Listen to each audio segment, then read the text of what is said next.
Porto e Mar à Tribuna. Oferecimento AMA. Associação Comercial de Santos. Bowline. Concais. Ecoporto Santos.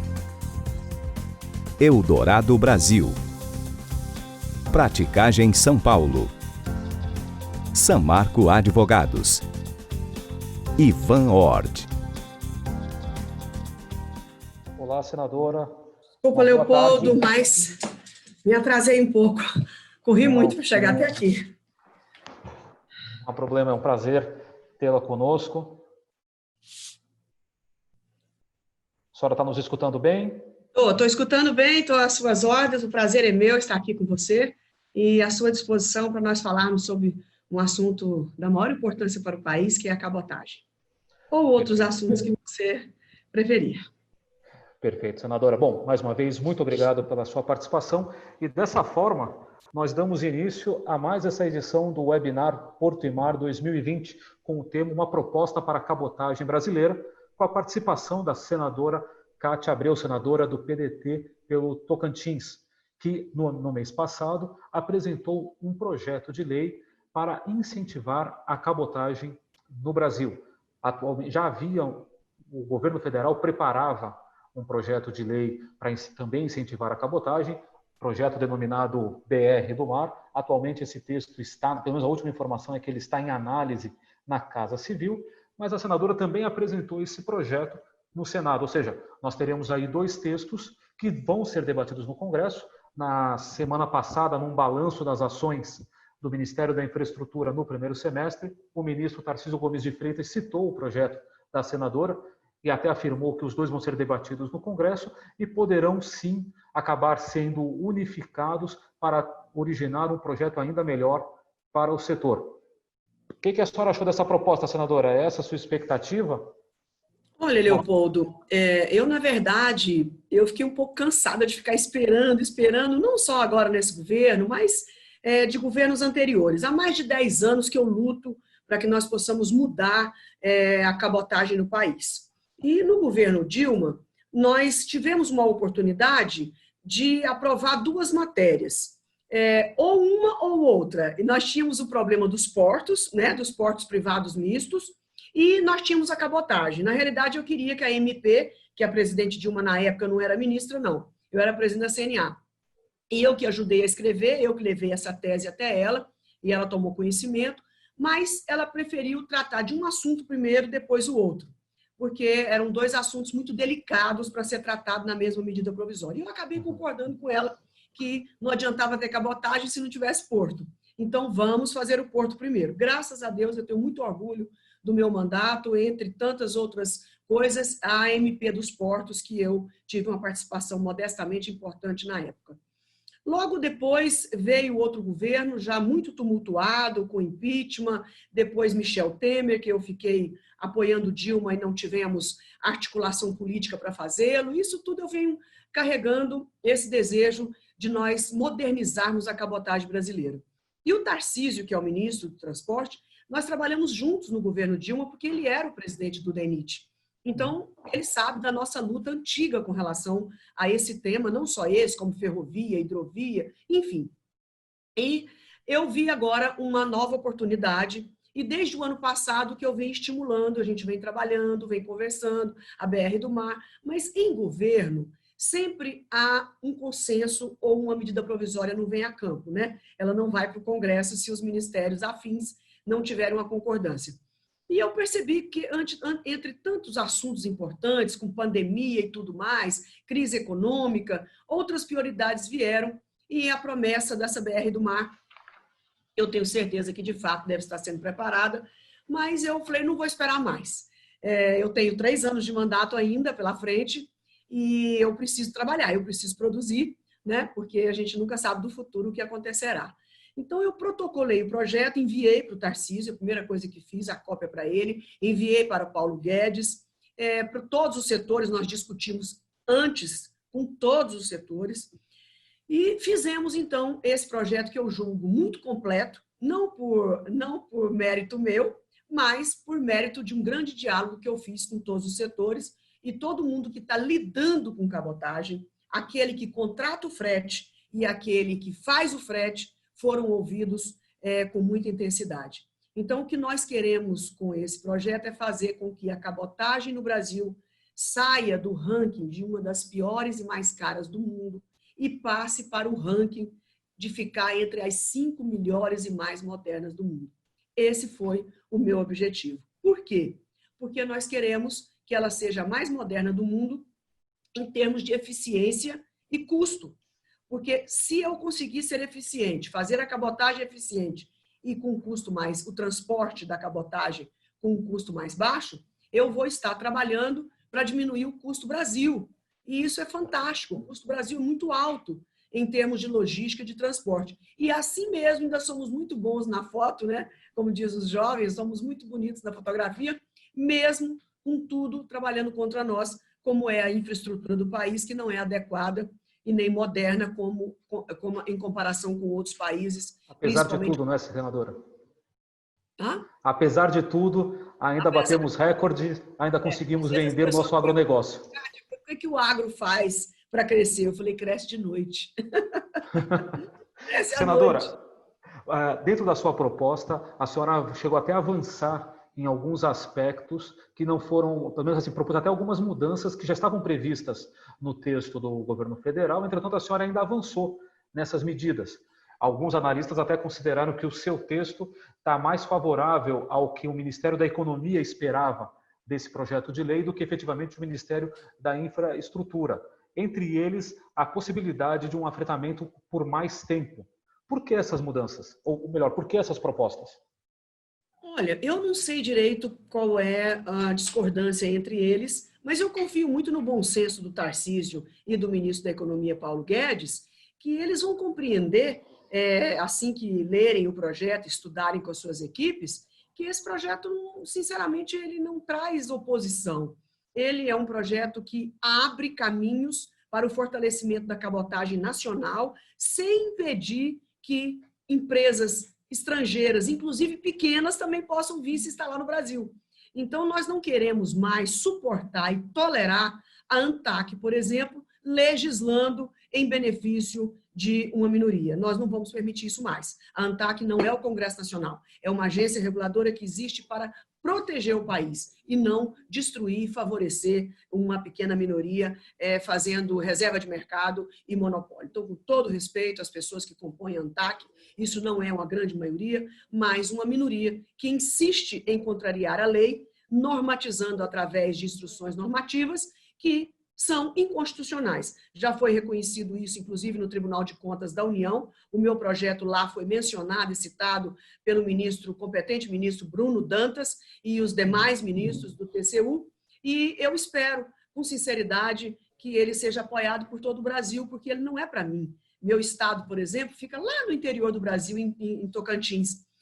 As pessoas às vezes perguntam, o que você tem com cabotagem? Eu falei, eu tenho a ver com o Brasil. Se o Brasil estiver bem, o Tocantins está bem. Se o Brasil for mal, o Tocantins vai mal. E o custo Brasil é para todos nós, ele reflete aqui no meu estado, porque aqui é um grande produtor de grãos. E a hora que a gente chega com os importados, com os fertilizantes, com as sementes, se ela chegar aqui com um preço mais baixo, isso vai trazer competitividade para o meu estado e para o Brasil. Então, eu sou uma apaixonada em infraestrutura, estudo há mais de 10 anos, quase 15 anos em infraestrutura, não só cabotagem, mas portos, setor aeroviário, eu estou aprendendo muito agora, ferrovia, tenho me dedicado, hidrovia, as estradas, porque nada é mais importante do que você fazer esse link multimodal para que o Brasil seja, de fato, cada vez mais competitivo.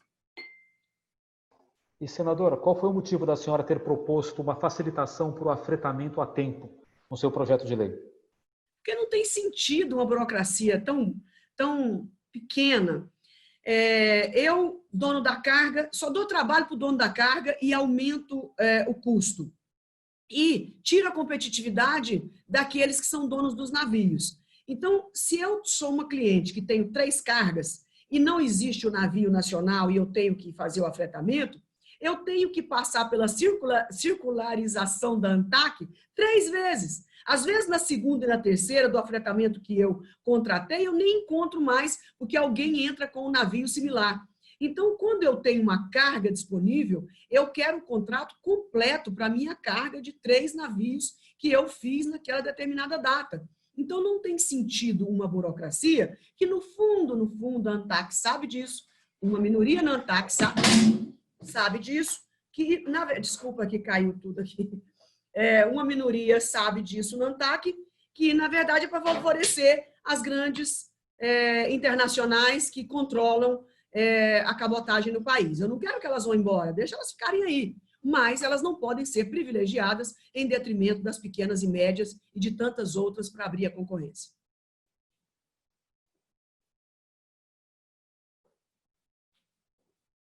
Agora, nós não tiramos a condição de prestigiar e privilegiar navio nacional. Continua com essa condição. Da mesma forma, o seguro. Eu tenho que dar preferência para o seguro nacional, mas eu posso fazer seguro internacional se ele for mais barato para mim. Se eu fizer um financiamento internacional, eu quero ter o direito de dar o meu navio como garantia. E isso hoje não é permitido. Então, são uma série de travas muito velhas e antigas que não tem mais condição de ser no mundo globalizado, onde nós vivemos um livre mercado. A senhora está falando sobre a possibilidade de ampliar o mercado da cabotagem com a participação de outros armadores. A senhora tem uma projeção, o mercado brasileiro poderia comportar quantos armadores apenas no serviço de cabotagem? Não, eu não tenho essa noção, mesmo porque eu prefiro dizer que nós temos o mundo todo, porque nós não temos nada na cabotagem. Então, tudo que vier vai dar 1000%. Você concorda comigo, Leopoldo? Que quem faz cabotagem no país hoje é praticamente a Petrobras, né? Então, hoje, todo o milho, por exemplo, que sai do Rio Grande do Sul, do Paraná, vai pela BR-101, normalmente, até chegar ao Rio Grande do Norte, Pernambuco, Paraíba. Isso não tem sentido. Toda essa produção não pode andar em caminhão mais do que 300 quilômetros. Isso tira a competitividade do Brasil. A partir de 300 quilômetros, isso tem que ser até 500, ferrovia. Mais de 500 quilômetros tem que ser hidrovia ou marítima ou hidrovia, ou de interiores, os rios, ou pelo mar. Então, nós estamos totalmente na contramão do que o mundo está fazendo. Então, eu não dá nem para prever. É tudo, é um mundo. Imagine, por exemplo, a Zona Franca de Manaus, mesmo ela vem toda de caminhão praticamente até Belém, pega um monte de caminhões e desce pelas rodovias até chegar no mercado distribuidor do Centro-Sul. Imagine toda essa mercadoria de Manaus, da Zona Franca, descendo pelo rio Amazonas, chegando até Miritituba e depois descendo pelo rio Tocantins, pela hidrovia Tocantins e pegando a ferrovia Norte-Sul. Não é Miritituba, porque me fugiu o nome aqui, Miritituba mais embaixo. Mas, enfim, nós temos toda a condição de reduzir o frete aí, da Zona Franca de Manaus, apenas para exemplificar, em mais de 30%. Então, nós precisamos abrir tudo isso, porque hoje não temos nem noção. A grandeza disso vai ser tão significativa que nós, num breve espaço de tempo, teremos uma mudança radical no frete brasileiro, no custo do frete brasileiro. Senadora, qual é a sua projeção para a tramitação do seu projeto de lei? Ele foi apresentado no mês passado. O que vai acontecer quando é que efetivamente ele vai começar a tramitar na casa? Se já está passando por alguma comissão? Não, ele já está tramitando. E qual a sua expectativa para que ele possa ser votado e passar para a Câmara? Olha, o ideal, e eu não tenho nenhuma crise de presença, não sofro de crise de presença nem angústia de apogeu. Se o governo mandar a medida provisória e a gente juntar os dois projetos, eu vou aplaudir. Não importa a autoria, importa o resultado. Provavelmente, se vier a MP, nós vamos juntá-la ao meu projeto, a MP, e eu provavelmente deverei relatar no Senado. Por consideração, sempre isso acontece. Quando um projeto é absolvido numa MP, sempre o autor do projeto fica com a relatoria.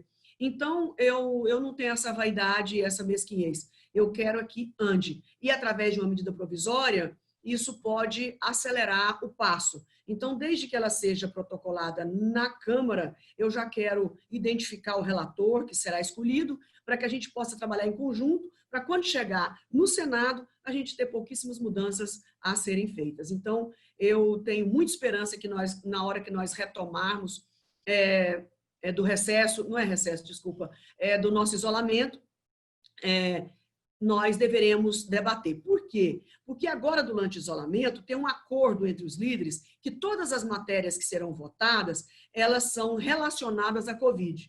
Nós já aprovamos mais de 140 medidas até agora. De cada 10, 9 foram de autoria do Congresso Nacional. Muito bonito de se ver e de se reconhecer o trabalho brilhante que a Câmara e o Senado estão fazendo nesse período da Covid. Então, quando nós voltarmos a trabalhar presencialmente, eu tenho a convicção que, com o empenho do Paulo Guedes, empenho do Tarcísio, os 2 ministros, nós deveremos agilizar não só a cabotagem, mas também o marco regulatório do setor ferroviário, que está em tramitação na CAI e na infraestrutura no dia de hoje. A senhora acredita que ainda é possível, este ano, nós termos essa medida provisória da cabotagem? Eu espero sinceramente que sim. Eu estou assim, torturando o Tarcísio para que ele possa envie do jeito que tiver, depois a gente vai implementando, não é de qualquer jeito que eu quero dizer, mande com o principal e a gente no Congresso conserta. Então, eu acho que no segundo semestre nós temos 2 grandes tarefas. Primeiro, a reforma tributária e a reforma administrativa. E temos alguns marcos regulatórios importantes, como a cabotagem, o setor ferroviário, aí temos as privatizações que nós precisamos fazer, porque o Brasil precisa crescer. Então, nós precisamos tomar providências, continuar com as mangas arregaçadas e trabalhar para o Brasil crescer, para gerar emprego para as pessoas que estão desempregadas e passando necessidade. Especialmente considerando o pós-pandemia, reduzir os custos das nossas exportações e facilitar o desenvolvimento dos novos empreendimentos acaba sendo estratégico. Senadora, já estamos recebendo aqui algumas perguntas. Eu queria só fazer um registro, Leopoldo, um lembrete. Todos que estão nos assistindo, eu agradeço, mas que nos ajude junto também com aquela boa pressão, não é aquela pressão de rede social xingatório, não, é com o espírito público. Para que a gente possa comunicar com o governo, com os colegas senadores e deputados, sobre a Receita Federal, também precisa mudar todo o seu modus operandi no que diz respeito à cabotagem a longa distância. Então, a mesma burocracia de um navio que vai viajar para a China ou para o Uruguai, que é a exportação, eles querem dar o tratamento da cabotagem. E isso não existe. A cabotagem, um navio que faz cabotagem, ela tem que ser encarada como um caminhão sem roda. Então, uma carga de um caminhão, ela seria o ideal, maravilhoso, um país moderno, com a mesma nota fiscal, receber um carimbo e entrar no navio, com a mesma carga, porque eu estou falando do mesmo país, eu só estou saindo do asfalto e pulando no mar. Então, nós precisamos facilitar, porque nós queremos também ter o MEI do mar. O MEI do mar não é lá no meio do mar, não. É o microempreendedor individual do mar. Aquele que tem um pequeno navio e que também quer participar da cabotagem, como os caminhoneiros autônomos, que nós temos centenas dele no país hoje, fazendo cada um a metade, praticamente, do frete brasileiro, são de caminhoneiros autônomos. Então, nós queremos os caminhoneiros do mar também, os piloteiros do mar, né, para ter o seu pequeno navio sem burocracia. A senhora destacou agora, senadora, tem uma pergunta aqui do Marcos Jusviak. Como a senadora entende que possam coexistir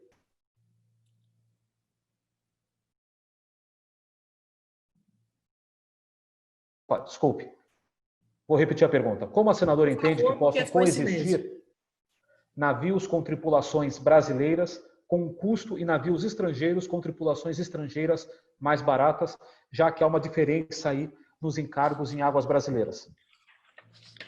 Esse é um problema que nós temos uma discussão longa a fazer, porque tem, de fato, o protecionismo, e nós sabemos que o afretamento por tempo supera essa burocracia. Nós vamos ter que conviver com essa modernidade. Nós não estamos aqui discutindo questão trabalhista brasileira. Então, trabalhadores dos navios brasileiros vão continuar com a sua legislação. O importante é que vai perdendo, de certa forma, a competitividade, mas nós estamos segurando a prioridade para navio brasileiro, porque, de fato, a legislação trabalhista em toda parte do mundo não se assemelha à nossa. O custo trabalhista brasileiro hoje está em torno de 109% a 110% do valor do salário. É alto, mas é um ganho que o trabalhador brasileiro teve. Nós já fizemos alguns avanços, algumas questões foram modificadas na reforma trabalhista, que eu até votei contra a trabalhista, não porque fosse contra ela inteira, mas justamente por determinados pontos que eram inadmissíveis para mim votar. Eram 8 pontos na época, que foi até prometido uma medida provisória para corrigir. Eu não confiei, era o governo Temer, e não votei, porque tinham 8 aberrações na reforma, e num dia nós podemos discutir sobre isso, mas teve modernização importante nessa reforma. Mas é difícil de compreender. Além da legislação brasileira com a legislação internacional, quero responder a esse que está nos perguntando, não se esqueça dos ógmos, que ainda dentro da própria legislação brasileira trabalhista, ainda é uma excrescência e ainda é um fato jabuticaba, único no país, único no mundo. Não existe esse sistema de óbito em parte alguma. Mas não quis nem discutir isso no projeto, porque eu estou agora, nesse momento, trabalhando o que é de mais importante, tornar a cabotagem competitiva. E depois nós vamos partir para o detalhamento. Não querendo mudar de assunto, mas não posso deixar de aproveitar esse gancho que a senhora acaba de dar. Na avaliação da senhora, os portos deveriam não ter os seus órgãos gestores de mão de obra? Eu sou contra. Eu acho que esse sistema de ógmo, onde não dá a liberdade aos navios de escolha dos seus trabalhadores e que existe um módulo congelado de contratação, isso é, de fato, uma das maiores reclamações aqui no país. Então, por exemplo, eu chego no porto, eu tenho que contratar 12, 15 pessoas e é aqueles que estão na fila, eu não tenho o direito de escolher e, às vezes, eu não preciso daquele bloco, eu não preciso de 12, não preciso de 15, eu preciso de um número menor e eu sou obrigado a obedecer àquela fila dos ógmos. Então, isso é uma longa discussão que, oportunamente, nós poderemos até aprofundar nela.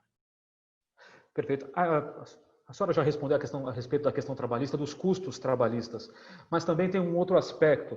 A legislação atual exige que pelo menos 2/3 da tripulação sejam de brasileiros. Isso aí pode ser um impacto para a expansão da cabotagem? Olha, dizer que totalmente não seja um empecilho seria mentir, tapar os olhos com a peneira, não é? De fato, prejudica. Mas eu espero que isso possa ser superado pela quantidade de frete que isso possa acontecer no país, a troca, a substituição do frete rodoviário pela cabotagem e pela navegação de interiores, que possa compensar o custo da mão de obra. Eu penso que o negócio pode se transformar num grande negócio para aqueles que operam a cabotagem.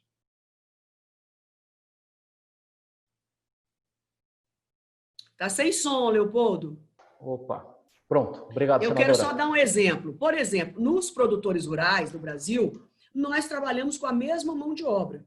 E nós somos competitivos lá fora, porque nós compensamos na tecnologia aplicada por nós, na eficiência dos produtores rurais, em fazer a maior agricultura tropical do planeta. Então, com esse mesmo custo trabalhista, nós ainda somos muito competitivos. Então, nós temos que procurar compensar uma coisa a outra. Sim. Tem uma questão aqui a respeito de uma alteração que o seu projeto de lei prevê no artigo 7º da Lei 9.432, que inclui a condição da empresa brasileira de navegação, que ela necessariamente seja proprietária de embarcação construída no Brasil. É uma pergunta do Henry Robinson. Se a senhora não acha que esta inovação não prejudica a atratividade para novos entrantes e, portanto, no aumento de operadores e de competição no setor. Leopoldo, por favor, pode repetir a pergunta? Claro. É uma pergunta a respeito de uma alteração ao artigo 7º da Lei 9.432, quando o projeto de lei 3.129, seu projeto de lei, em seu artigo 2º, inclui a condição de que a EBN, a Empresa Brasileira de Navegação, necessariamente seja proprietária de embarcação construída no Brasil. Aí há esse questionamento se esse critério não acaba prejudicando a atratividade do setor e também colocando em risco o aumento de operadores e da própria competição no setor. O Henry Robson aqui está se referindo a logo no início do seu projeto de lei. Na verdade, é a primeira proposta, logo no segundo artigo, exatamente, em que fala que a Lei 9.432 passa a vigorar com a seguinte alteração. Aí no artigo 7º destaca. Já encontrei. Ok? Seja proprietária de embarcação construída no país, propulsada ou não, devidamente classificada. Na verdade, essa imposição de navio brasileiro, ela, na verdade, já existia. Não é uma grande novidade aqui. Liga para o ar, Neito.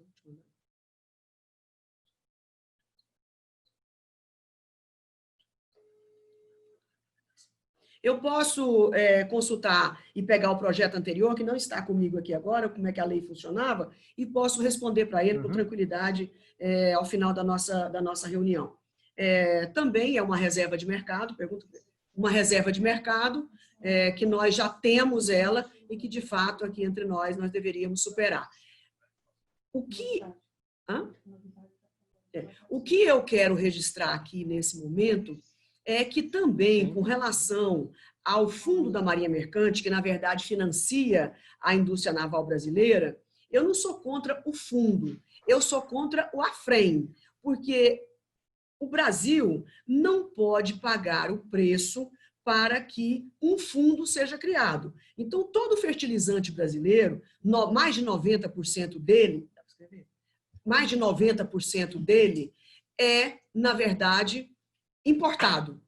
E a cada navio que chega no Brasil importado de fertilizantes, eu estou dando um exemplo, tem 25% do AFREM.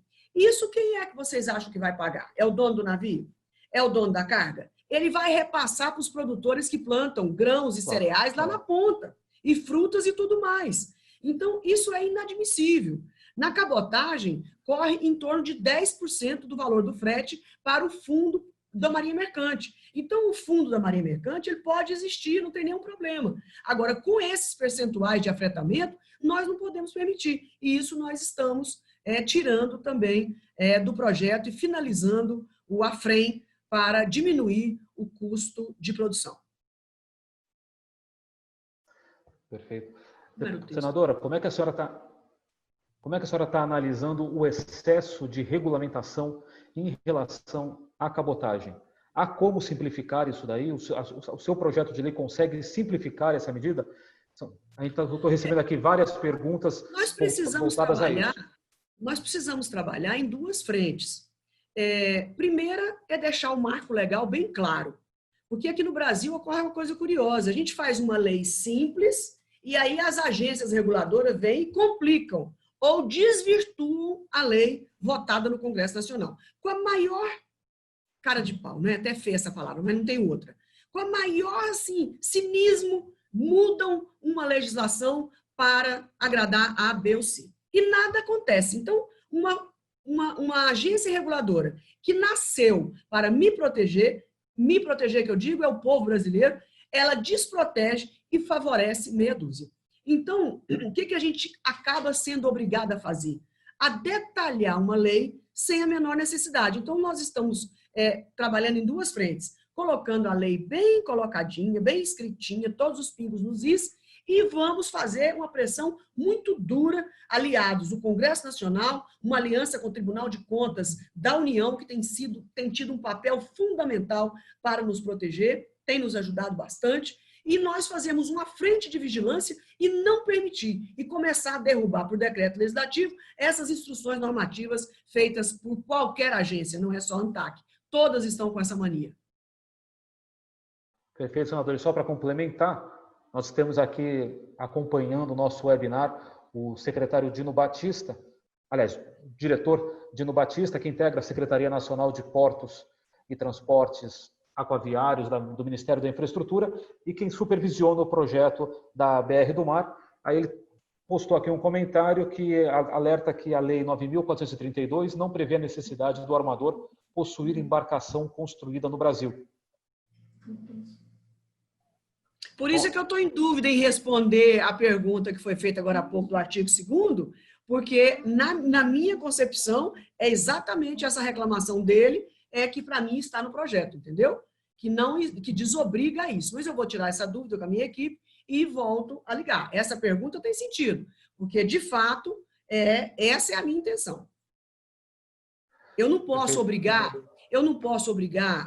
um armador a fazer um navio 40%, 50% mais caro do que um navio de Singapura, do que um navio chinês, só porque é nacional. Fiquem competitivos, porque aí sim nós vamos ter muitos navios sendo vendidos no Brasil. Agora, obrigar o armador a ter um navio mais caro, tirando dele a competitividade, porque ele tem que tirar essa diferença no frete, no preço do frete, eu não acho que é justo para a iniciativa privada brasileira. Perfeito. Uma outra pergunta, se a senhora tem alguma proposta para a indústria naval dentro do seu projeto de cabotagem. O projeto de cabotagem também tenta buscar algum incentivo para a indústria naval brasileira. Incentivo, mais do que já tem o incentivo do Fundo da Marinha Mercante. Nenhuma atividade econômica no Brasil tem recurso a fundo perdido, inclusive, como o Fundo da Marinha Mercante. Nem assim ela conseguiu se desenvolver. Certo? Com todo respeito, eu adoraria que ela tivesse enorme, grande, competitiva, mas não conseguimos. Então, o meu projeto de lei, ele não busca acolher gregos e troianos. O meu objetivo foi a cabotagem eficiente. Porque se eu começar a pegar um projeto de lei e transformar ele num protecionismo, eu não vou conseguir o meu objetivo final, que é trazer competitividade para... Seguindo essa mesma linha, senadora, a senhora acredita que, ao tentar tornar mais atrativo o mercado de cabotagem, isso possa tornar o mercado de navegação brasileiro menos atrativo para as armadoras internacionais? Ou o mercado brasileiro já é atrativo por excelência e não corre esse risco? Olha, eu não sei exatamente. Eu estou procurando aprovar instrumentos que vá facilitar, desburocratizar e aumentar o número de empresas na cabotagem. Esse é o meu objetivo. Então, eu não trabalho assim contra esse, a favor desse. Eu trabalho a favor do Brasil.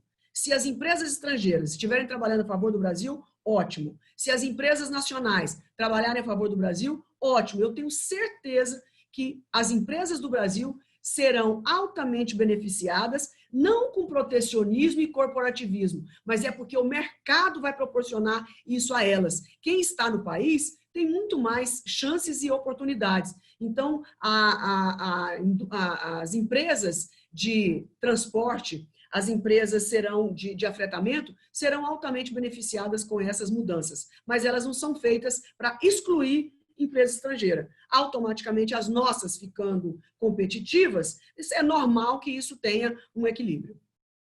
A senhora fez na sua avaliação, agora durante a nossa entrevista, a senhora fez várias críticas à Agência Nacional de Transportes Aquaviários, a ANTAQ. A senhora é contra o atual modelo de agência reguladora ou a questão é mais, não digo personalista, mas é mais pontual, individual hoje em relação à ANTAQ? Olha, eu vejo uma necessidade muito grande do Congresso Nacional dar uma revisada no sistema das agências do Brasil. Eu estou, e o Congresso Nacional, sentindo muita desproteção por parte das agências. Então, nós optamos por um livre mercado, para não influenciar excessivamente na iniciativa privada, tudo isso está muito certo. Agora, as agências reguladoras, elas não foram criadas para impor preço ou impor custo. Elas foram criadas para impedir abusos, exageros, abuso de toda natureza. E nem sempre nós estamos vendo isso. Para não falar só da ANTAQ, parecer que é uma implicância pessoal, que eu não tenho nenhuma, a agência, a ANTT, a Agência Nacional de Transporte Terrestre. Vou dar um exemplo para vocês. Nunca, desde a existência das ferrovias, nunca se pagou aqui no Brasil a taxa do direito de passagem nunca foi permitido. E a taxa extra, porque existe uma taxa fixa, que tem toda uma conta que a agência faz. O preço tem que ser tantos por cento do valor do frete rodoviário. Mas aí tem uma tal de taxa, me deu um branco aqui agora, uma taxa especial que eles chamam, que é tipo assim, despesas extras que acontecem nas companhias. Só tem duas transportadoras. Dono de ferrovia no Brasil, só tem duas empresas. Uma é a Vale, e a Valec, e a outra que é a Rumo. São duas empresas donas de 90% das ferrovias do Brasil.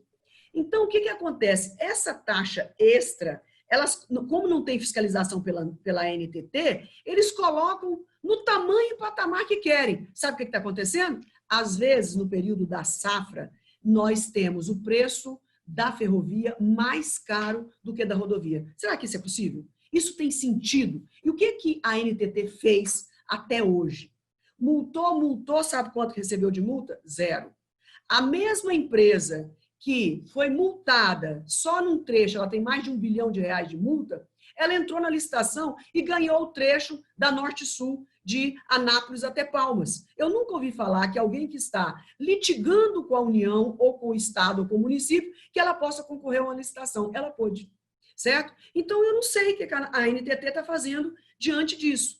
Né? Agora, permitir entrar numa licitação e, pior, tirou o direito de passagem. Quer dizer, a ANTT tinha que ter obrigado a licitação, permitir o direito de passagem, como é no mundo inteiro. É ela que vai equilibrar preço com o dono da ferrovia. Então, sabe quem foi que nos salvou? Porque eu fui voto vencido, praticamente sozinha, isolada. Fui voto vencido. Tribunal de Contas da União que nos salvou. Porque aprovaram um texto para outra ferrovia, para outro trecho, que é a Malha Paulista, que sai de Rondonópolis a Santos, e o tribunal, então, fez dessa renovação dessa ferrovia um padrão nacional. Então, nós devemos essa ao ministro Nardes e todos os conselheiros do Tribunal de Contas da União, que salvou o direito de passagem. A própria ANTT nada fez por nós. Vou dar outro exemplo. A aviação civil, a ANAC.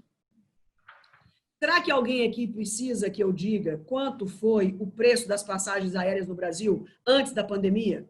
Por quê? Concentração, tarifas abusivas, tarifas altíssimas, tanto que provocou uma concorrência desleal entre elas e quebrou como chama a companhia aérea? Avianca, quebrou a Avianca, e chamamos o CAD 299 vezes. Chamamos a Agência Nacional da Aviação Civil, ANAC, 299 vezes. Nada foi resolvido. As passagens aéreas abusivas debaixo do nosso nariz. Não tinha justificativa moral e ética para que sabe o que a ANAC diz? Que dentro do escopo da agência não está previsto fiscalização de preço de passagem. Então o mundo pode acabar. Porque se não é isso que elas precisam fazer, e preço de combustível, o que é que pode ser feito? Enfim, eu podia ficar aqui horas. Banco Central, vocês sabem que é uma agência reguladora, não sabe? Banco Central, além de fazer política monetária, é uma agência reguladora. Quero fazer uma ressalva com relação ao presidente Roberto Campos, que é da maior qualidade. Maior qualidade. É um grande presidente do Banco Central, tem ajudado muito. Mas o que o Banco Central tem feito pelas tarifas abusivas que cobra dos clientes? Isso não pode ter um tabelamento, isso não pode ter uma fiscalização, isso não pode ter um patamar mínimo e máximo. Onde é que nós vamos parar? São só 6 bancos, 2 públicos e 4 privados. Todos estão aliados, esqueceram que são públicos, e as taxas, as taxas cobrando. E o Banco Central? Eu tenho cobrado do Roberto todo dia. Enquanto política monetária, ele é perfeito, tem agido corretamente. Agora, enquanto agência reguladora, o Banco Central não tem feito nada para poder punir tudo isso. E os bancos que cobram contrapartida dos clientes? Isso é crime, gente. Isso é crime. Você tem um financiamento, eu vou tirar o financiamento e sou obrigada a fazer seguro de vida, seguro não sei do quê, seguro não sei de onde. Quer dizer, que país nós estamos vivendo? Então, senadora, então só para deixar clara a minha pergunta. A senhora vê, então, problemas no próprio modelo das agências reguladoras, que precisa ser revisado, precisa ser debatido, ou vários dos pontos que a senhora destacou aí, na verdade, a senhora está criticando a postura de diretores ou a postura do corpo técnico dessas agências? Eu ainda não tenho um estudo adequado que me dê assim, força para dizer que o modelo está errado. Não, eu não quero dizer isso, porque eu não estou preparada para dizer isso. Quando eu tiver, eu vou dizer. Porque eu estou estudando a matéria, certo? É um estudo profundo que tem que ser feito. Agora, eu acho que falta espírito público. Eu acho que falta espírito de estadista nessas agências, nessas diretores de agências. Nós tivemos muita influência política no passado, indicações políticas, que eu não sou contra a indicação política. A indicação política pode existir, mas desde que seja especializada, estritamente técnica, de pessoas capacitadas. Eu teria orgulho, por exemplo, em indicar alguém que fizesse bonito para o Brasil.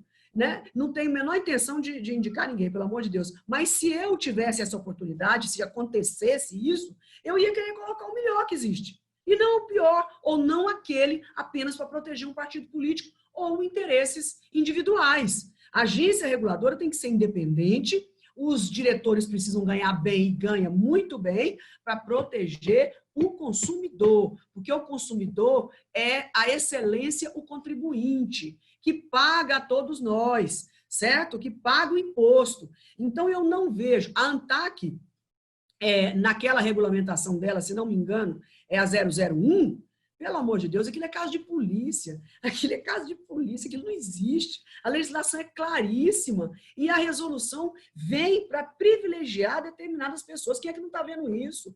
Então, se a gente for pegar tudo que a gente vê de errado, a gente não pode ser senador, a gente tem que virar polícia, sabia? Tem que virar investigador. É terrível, porque é coisa demais errada. E isso tudo, não estou querendo aqui ser a salvadora do mundo, a certinha, que sabe tudo. Ave Maria, Deus me livre, longe de mim. Eu estudo todo dia porque penso que não sei nada. Mas tem coisas que saltam aos olhos, certo? Então, essas agências reguladoras, de um modo geral, faça-me um favor. O Congresso Nacional precisa abrir uma grande discussão com relação a isso. Aproveitando sua linha de raciocínio, tem uma pergunta aqui do Adilson Luiz. A senhora está questionando o papel da ANTAC e é frequente entre os agentes portuários o questionamento do papel do Tribunal de Contas da União. Qual a posição da senhora em relação ao excesso de regulação, burocracia e ingerências nesses e em outros setores da infraestrutura nacional? Temos muitos órgãos fiscalizando e muitas vezes muitos órgãos se trombando. O próprio debate que está acontecendo entre a ANTAC e o CAD em relação a uma tarifa do porto chamado THC2. Enfim, cada órgão diz uma coisa. A senhora acha que há efetivamente um excesso de regulação no setor? No setor da navegação de cabotagem, de portos? No setor de infraestrutura de uma maneira geral, mas também na cabotagem e no setor portuário. Olha, não sei dizer, sinceramente, se é excesso ou se é falta de cumprimento. Precisava aprofundar um pouco mais nos estudos. Eu sei, por exemplo, que nos portos que eu conheço bem, eu vejo um excesso de burocracia enorme, muita burocracia desnecessária. Na regulação das ferrovias, falta vergonha mesmo. Em algumas regulações da ANTAC, falta vergonha mesmo. Na aviação civil, falta compromisso. O presidente da aviação civil, da ANAC, é uma pessoa muito respeitável, é um bom técnico, ele tem um nível bem elevado, mas diz que lá não é o lugar de fiscalizar passagem, preço de passagem. Quer dizer, isso já não deveria ter sido consertado, esse erro? As pessoas não têm proatividade. Isso precisa. Se eu sou presidente de uma agência, eu vou procurar ser ela de excelência. Se não está na minha competência, eu vou até o Congresso Nacional levar um projeto de lei para que ela fique perfeita. Então, eu acho que falta compromisso dos diretores todas essas agências em querer aprimorar suas performances. Ah, não, mas eu não posso fazer isso porque a minha agência não está escrito que eu preciso fazer isso. E fica por isso mesmo. Então, quem está na lida do dia a dia é que precisa tirar o pé do chão, atravessar e lá no Congresso Nacional nos avisar o que tem de errado, onde nós precisamos mudar para aperfeiçoar o trabalho da diretoria e dos técnicos das agências. É assim que se faz. Não vou nem falar da Anvisa, hein? Esqueci da Anvisa hoje, que também eu vou te contar. É dura. vários armadores têm reclamado da postura dela, especialmente colocando alguns navios de quarentena. Eu gostaria que alguém me indicasse um setor que não reclama da Anvisa. Eu queria setor, empresa não. Empresa tem algumas que acham bom e aplaude. Eu quero setor, um setor feliz com a Anvisa, que aí eu vou dar minha mão palmatória. Voltando um pouco à nossa cabotagem, tem uma pergunta aqui do Flávio da Rocha Costa. Neste período de pandemia, a Política Nacional de Pisos Mínimos do Transporte Rodoviário de Cargas, em vigor desde o ano passado, deixou de ser foco nas mídias, até mesmo deixou de ser cumprida em muitas operações. Mas a resolução ainda segue em vigor. Qual a opinião da senhora sobre esta resolução do piso mínimo? E com a implantação desta resolução, aumentando os fretes em diversas regiões, podemos afirmar que essa política impõe a opção de modal? Leopoldo, ficou em silêncio vários trechos da sua pergunta. Por favor. Deve ter tido algum problema na transmissão. Eu vou repetir. Nesse período de pandemia, a Política Nacional de Cargas, em vigor desde o ano passado, deixou de ser foco nas mídias, até mesmo deixou de ser cumprida em muitas operações. Mas a resolução ainda segue em vigor. Qual a opinião da senhora sobre essa resolução? E se com a sua implantação, aumentando os fretes em diversas regiões, podemos afirmar que essa resolução acabou impulsionando a cabotagem? Qual o número da resolução, Leopoldo? Qual é a resolução? É a resolução da Política Nacional de Pisos Mínimos do Transporte Rodoviário de Cargas. Eu não tenho aqui o número da resolução. Olha, tabelar preço de frete é uma coisa tão... Eu sei que os caminhoneiros ficam bravos, mas eu não tenho como não dar minha opinião sincera. Tabelamento de preço de frete, não há nada mais atrasado no mundo do que isso. Você calibrar, calcular os custos, abrir planilha para debater, para discutir, até mesmo para o governo subvencionar, não sou nada contra isso. Acho que o governo existe para dar soluções a problemas. Agora, eu não posso pegar um problema que é de governo e transferir ele para a iniciativa privada, certo? Então, tabelamento de preço de frete é pedir para não cumprir, só isso.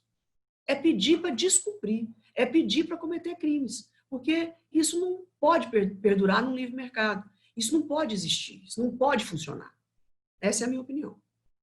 Você pode calibrar tarifas e taxas, mas isso com tudo aberto, que foi o que a aviação civil nos disse, a agência da aviação civil, disse que não tinha a planilha dos aviões abertas, ou que as empresas não entregavam as planilhas para eles verificarem se estava tendo abuso. Mas se não tiver a agência, não tiver os custos da aviação civil aberta e nem o CAD, nós vamos aonde? Atravessar o mar e na Itália atrás do Papa, para poder ele entregar os custos da aviação civil. Então, você ter os custos abertos de todos os setores, justamente é para ajudar a resolver problemas e a evitar abusos. Ninguém pode, por conta de monopólio, abusar dos valores, inviabilizando o país. Agora, tabelamento de preço, eu sou contra. Saindo um pouco da cabotagem e indo para o setor portuário, que a senhora também falou que estudou bastante, e foi a medida provisória que acabou entrando no lugar da medida provisória da cabotagem, como a senhora tinha citado logo no início da nossa entrevista. Atualmente, o governo federal tem debatido várias mudanças no setor portuário, principalmente a privatização das autoridades portuárias. Qual é a opinião da senhora sobre isso? É essa a solução que vai garantir uma maior eficiência, uma redução dos custos portuários no Brasil? Com certeza, privatizar tudo. O governo não pode ser dono de porto. O governo tem que ter regulação, fazer regulação, fiscalizar. Ele tem que estar lá dentro com a Receita Federal, com a Polícia Federal, com o Ministério da Agricultura, com todos aqueles para cuidar da saúde pública, das receitas, dos pagamentos. Isso tudo está perfeito. Agora, administrar porto, qual é o governo que é bom em administração? Aonde? Nunca, isso está mais do que comprovado. Alguns setores de segurança nacional, mesmo com incompetência, a gente até segura por uma questão estratégica, mas isso não pode ser um hábito. Então, eu acho que os portos, a administração dos portos, na mão da iniciativa privada e um bom regulador, uma regulação honesta, transparente e que vigie a arbitrariedade, eu sou a favor. Para você ter uma ideia, a legislação dos portos, para mim, foi um marco na minha vida. porque a Constituição e a lei eram ótimas. Dizia que era permitido, normalmente, o porto privado misto, certo? É permitido o porto privado misto. O que significa isso? Significa que eu poderia ter um porto com carga própria e com carga de terceiros. Aí veio uma norma, um decreto, dizendo o seguinte: a carga própria tem que ser preponderante para que você tenha um porto. Você já imaginou? Quais as empresas no Brasil que têm carga própria que viabilize sozinho um porto? Além da Petrobras, claro, né? Vamos ver, quem mais? A Vale, Carvão, ali em Belém, até Itaqui. Aí a senhora, na verdade, acaba transformando o terminal como um elo logístico da produção de uma grande empresa. Então, com essa mudança, sabe o que nós fizemos, a mudança? Tinha dia que eu me achava tão ridícula. Nós reescrevemos o que já está escrito. Permite carga própria e de terceiro. Agora, um decreto colocou proporcionalidade, dizendo que a proporção superior tinha que ser de carga própria. Então, ninguém tinha carga própria, ou tem ainda no Brasil, para viabilizar um porto só para ele e que tenha um mínimo de carga de terceiros. Então, hoje é permitido tudo, tanto carga própria como carga de terceiros. O importante é ter o porto, gente, para sair e dar competitividade nos custos. Então, hoje nós temos, depois da aprovação dessa medida provisória, lá atrás, em 2013, nós já tivemos uma dezena de portos abertos e em construção no país. Eu arriscaria dizer até quase 100 portos, se não me engano. Há muito tempo atrás, a minha última contabilidade eram 57 que estavam sendo encaminhados. Já tem uns 3 anos. Senadora, nesse modelo de privatização que a gente está conversando aqui, o poder público ficaria, então, com o papel de fiscalização e definição de políticas públicas. E operação e os próprios serviços secundários dos portos ou serviços de apoio à atividade portuária, todos para iniciativa privada. É essa a sua proposta? Essa é a minha ideia, esse é o que eu acredito. Porto não pode ficar na mão de governo. O governo não é um bom administrador para isso. Imagina o governo dono dos terminais rodoviários do país, das rodoviárias. Imagine.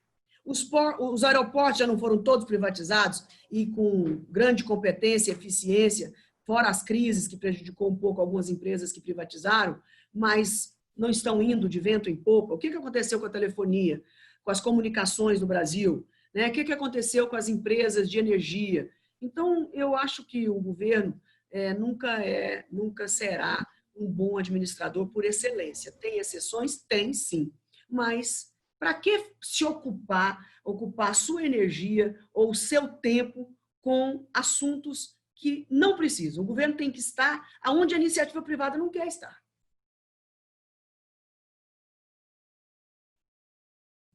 Está sem som. Está falhando aqui. Atualmente, o governo federal está preparando a privatização do Porto de Vitória e também do Porto de Santos. O Porto de Vitória num processo mais adiantado, já em estudos no BNDES, e o Porto de Santos, os estudos acabaram de ser contratados pelo BNDES há 2 meses. Qual a sua expectativa para isso, senadora? Teremos aí... Como é que a senhora vê o Porto de Santos, por exemplo, o principal do país, privatizado? Eu acho ótimo, eu acho excelente que a administração portuária passe para a iniciativa privada. Nós estamos cansados de ver não só a má administração, como também o nível de corrupção por parte desses setores portuários públicos. Isso jamais poderá dar um resultado positivo de qualquer ponto de vista, de eficiência e de corrupção. Eu acho que não justifica ter essa questão dos portos. Não sei se teremos interessados, isso eu não tenho como te dizer, se nós vamos ter pessoas que se interessam em comprar o Porto de Santos. Eu imagino que sim. Eu imagino que essa privatização será uma grande oportunidade. Inclusive, precisa atrelar o Porto de Santos a outros portos menos competitivos, né? Não vender só o filé. Tem que ir filé e um pedaço de osso junto.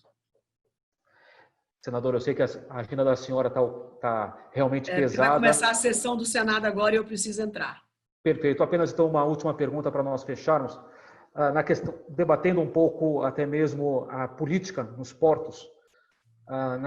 Chegou uma pergunta aqui do Henry Robinson novamente. Na linha da burocracia nos portos, Não parece um paradoxo de que cargas domésticas de cabotagem, que seguem uma lógica de supply chain diferente daquela de longo curso, a senhora acabou falando, uma Eu carga de falei sobre isso. cabotagem, uma carga de A cabotagem não pode ter a a mesma Receita Federal burocracia. dá o mesmo tratamento. A Receita Federal, Exato. você está certo no seu questionamento, e isso vai mudar, tem que mudar.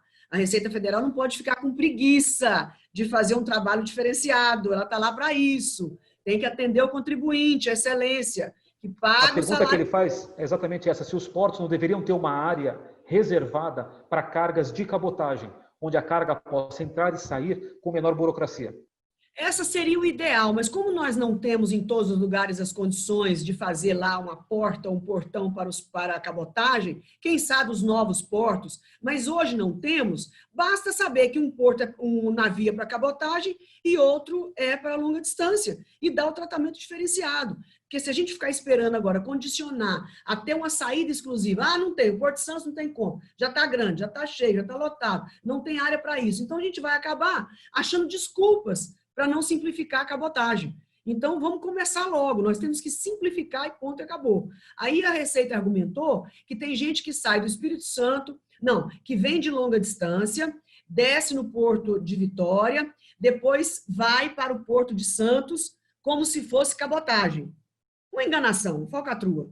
Gente, hoje tem satélite, gente. Hoje os mecanismos tecnológicos, eles são muito precisos, eles são muito fáceis de serem identificados, basta querer. Então, eu não vejo dificuldade. Eu não vou fazer um sistema agora por conta de meia dúzia que comete crime, eu vou prejudicar 99% dos demais. Isso não se faz, né? A polícia tem que trabalhar. Nós é que não podemos trabalhar pela polícia. Senadora, muito obrigado pela sua participação no nosso webinar Porto e Mar 2020. Obrigado aí pelo seu tempo. Ainda tem várias perguntas aqui que acabamos não tendo oportunidade de abordar. Eu vou estar passando para a sua assessoria. Eu gostaria que você enviasse a pergunta do secretário do Ministério dos Portos, Dino que Batista fez sobre a questão dos navios, que está em contraposição aqui com o artigo 7º de uma outra pessoa que fez pergunta. Isso me incomodou e eu quero verificar sobre esse tema, porque isso é muito importante. Aliás, sobre isso daí, até tem um executivo de uma companhia de navegação aqui que está entrando em contato e gostaria de entrar em contato depois com a senhora para aprofundar melhor essa questão aí. Eu vou depois passar para a sua assessoria, para o Arno e para a Priscila também. Eu gostaria, esse é um ponto muito importante que eu quero debater sim, tá? Muito obrigada a todos vocês. Desculpa se não pude responder todas as perguntas, mas eu fico à disposição para responder todas que vieram e não deram tempo de nós comentarmos. Muito obrigada a todos e um abraço, fica com Deus. Mais uma vez, senadora, muito obrigado pela sua participação. Uma boa sessão agora no Senado. Fique bem e com saúde nessa época de pandemia. Obrigada. E eu agradeço a participação da senhora e também de todos os participantes do nosso público aqui que enviaram perguntas, que acompanharam até agora esse webinar Porto e Mar 2020, uma proposta para a cabotagem brasileira. E convido a todos para amanhã estarmos debatendo a Câmara dos Deputados e o setor portuário com o deputado Júnior Bozella, um dos representantes da região no Congresso Nacional. Mais uma vez, muito obrigado, uma boa tarde a todos, fiquem bem, fiquem com saúde.